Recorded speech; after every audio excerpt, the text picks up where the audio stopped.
కృపలో విజయవాడలో కూడా పరిచర్య స్టార్ట్ అవుతుంది వచ్చే శుక్రవారం నుంచి. హల్లెలూయా, హల్లెలూయా. ఎవరో కాదు, మన అజయుడిని దేవుడు ఏర్పాటు చేశాడు అక్కడ.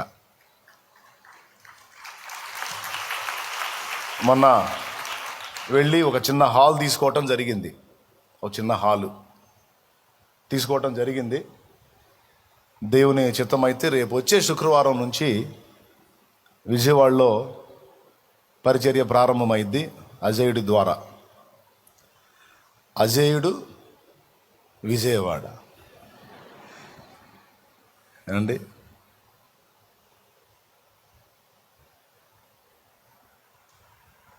వాడు పరిగెత్తుతుంటాడులే నాకు తెలిసి.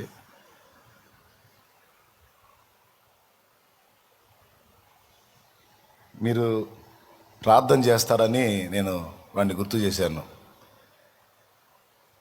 వానికి దేవుడు హృదయంలో భారం పెట్టాడు. ఇప్పుడు కాదు, సంవత్సరాలుగా ప్రార్థన చేస్తున్నాడు.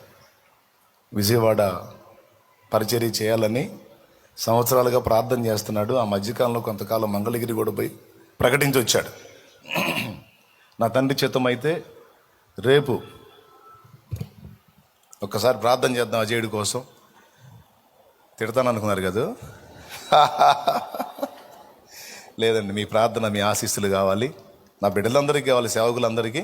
అండ్ ఈరోజు ప్రత్యేకంగా అజేయండి దైవజనులు, ఎందుకంటే పట్టణం పెద్దది, పని కూడా పెద్దది, ఒక చిన్న అడుగుతో ప్రారంభం అవుతుంది. దైవజనులు ప్రార్థన చేస్తారన్న ఆశతో ఈరోజు ఎందుకు నాకు ఈ ప్రేరణ కలిగింది. ఒక బలమైన సేవ జరగాలి అక్కడ. చాలామంది అన్యజనులు ఉన్నారు, వారందరి రక్షణ కోసం మన వంతు మనకు దేవుడిచ్చిన సబ్జెక్ట్ తీసుకొని మనం వెళ్తాం. సేవకులు చాలామంది ఉన్నారు. గతంలో చాలామంది చేశారు, వెళ్ళిపోయారు ప్రభు దగ్గరికి. ఇప్పుడు కొంతమంది చేస్తున్నారు. అయితే ప్రతి తరంలో ఆత్మల రక్షణ ఆ తరంలో రక్షించబడిన వారిదే. ఇప్పుడు ఈ తరంలో ఆత్మల రక్షణ ఎవరిది? మనదే. ఈ తరంలో రక్షించబడింది మనదే. కాబట్టి మన వంతు బాధ్యతగా కొంచెం వీడు అట్లా సపరేట్ పరిచర్యకి వెళితే నాకు కొంచెం కీబోర్డుకి సమస్య. పాపం వాడు ఒకసారి వాడికి మనసు బాగుంటే వస్తాడు, లేకపోతే నా బాగాలేదు పండి అంటాడు. వాడు బాగలేదన్నాడంటే మనం ఏం కదిలించేది కాదు వాడిని. ఒక డిఫరెంట్ మనిషి. దేవునికి స్తోత్రం. బాగుందంటేనే మనం వాడిని వాడగలం, లేకపోతే నాకు బాగలేదన్నాడంటే మనం వాడి జోలికి పోకూడదు. అయితే మంచి పనోడు, మనసు బాగుంటేనే అంతా. ఇప్పుడు అజయ్ కోసం ప్రార్థన చేద్దాం. దేవుని చిత్తం అయితే రేపు వచ్చే శుక్రవారం నుంచే కదా, పగలా నైటా? సాయంత్రం 2 గంటలకి, సాయంత్రం 6:30, 7 నుంచి స్టార్ట్ అయింది. చాలామంది అడిగారు, అన్న విజయవాడలో ఏర్పాటు చేయండి అని.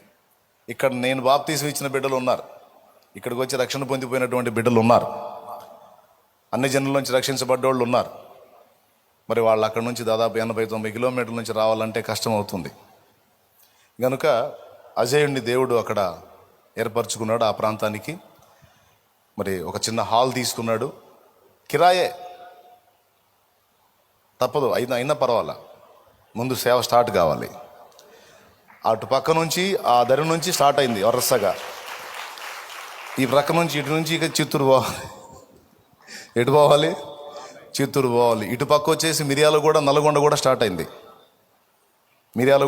నల్గొండ స్టార్ట్. మిర్యాలగూడ మందిర ప్రతిష్ఠ చూశారుగా, కొద్ది రోజుల్లో నల్గొండ మందిర ప్రతిష్ఠ చూద్దరు. కానీ దేవుని స్తోత్రం. ఇటు పక్క నుంచి ఇట్లా హైదరాబాద్ పోదాం, సరేనా? ఇటు పక్క నుంచి హైదరాబాద్, అటు పక్క నుంచి వచ్చాం కదా, ఇప్పుడు ఇటు పక్క నుంచి చిత్తూరు పోదాం. రైట్, ప్రస్తుతానికి మాత్రం విజయవాడ పోదాం. దేవునికి స్తోత్రం కలుగును గాక. మీరు కూడా సంతోషపడతారు, ప్రోత్సహించబడతారు, అండ్ నన్ను కూడా ప్రోత్సహిస్తారని బాధలన్నీ. ఓకే, ప్రార్థన చేద్దాం. దైవజనులు చేతుల నుంచి ప్రార్థన చేస్తారు. అజయ్ కోసం చేతుల నుంచి ప్రార్థన చేస్తారు. పని గొప్ప పని, అది పట్టణం పెద్దది. రకరకాల వ్యక్తులు, పరిస్థితులు అన్నిటినీ దాటుకొని ఒక గొప్ప పని అక్కడ జరిగించాల్సి ఉంది. దేవుడు కార్యాన్ని మొదలు పెట్టాడు. ఆయన బలమైన బాహు చాపి ఈ బిడ్డకు దేవుడు సహాయం చేయాలి. వీనికి తల్లి తండ్రి కూడా లేరు. దేవుడే తల్లి, దేవుడే తండ్రి. వానికి పైన గైడెన్స్ లేదు, దేవుడే వానికి గైడెన్స్. బిడ్డ కోసం ప్రార్థన చేద్దాం. పరిశుద్ధ తండ్రి స్తోత్రాలు స్తోత్రాలు స్తోత్రాలు స్తోత్రాలు స్తోత్రాలు. రవి భాషగా ప్రార్థన చేస్తాం. సర్వోన్నతుడు అయిన తండ్రి, సర్వాధికారము కలిగినటువంటి ప్రభువా, నీకు వందనాలు. భూమి ఆకాశంలో సృష్టికర్త, మీకు కృతజ్ఞతాస్తుతులు స్తోత్రాలు చెల్లిస్తున్నాము నాయన. ఈ ఉదయకాలపు వేళ నీ నామాన్ని నిండు మనసుతో స్తుతించి గాడ్ బ్లెస్ యు. విజయోస్తు. అజయుడా విజయోస్తు. ఆమేన్.